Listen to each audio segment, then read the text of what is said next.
সমাজসেবার উদ্দেশ্যে নিজস্ব স্বার্থে মুনাফা না করে পরস্বার্থে ব্যবসা করার জন্য সবার প্রতি আহ্বান জানিয়েছেন অন্তর্বর্তীকালীন সরকারের প্রধান উপদেষ্টা অধ্যাপক মোহাম্মদ ইউনূস। জাতীয় সমাজসেবা দিবস ২০২৫ উপলক্ষে আয়োজিত ওয়াকথলনের উদ্বোধনকালে তিনি এমন আহ্বান জানান। সমাজ কল্যাণ বিষয়ক মন্ত্রণালয় বৃহস্পতিবার সকালে জাতীয় সংসদ ভবনের সামনে এই অনুষ্ঠানের আয়োজন করে। শীতের ভোরে নারী, শিশু, পৌরসহ সকল বয়সী বিপুল সংখ্যক মানুষ এই ওয়াকথলনে অংশ নেন। এর আগে প্রধান উপদেষ্টা অনুষ্ঠানের স্থলে এসে উপস্থিত সবার সাথে শুভেচ্ছা বিনিময় করেন।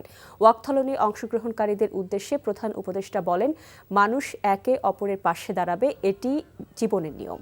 কিন্তু সামাজিক ও পারিবারিক বাস্তবতায় এখন সেই প্রবণতা ধীরে ধীরে কমে আসছে। এজন্য সমাজের সুবিধা বঞ্চিত মানুষের পাশে দাঁড়ানোর জন্য নতুন ধারণা নিয়ে সবাইকে এগিয়ে আসার আহ্বান জানান ডক্টর ইউনূস।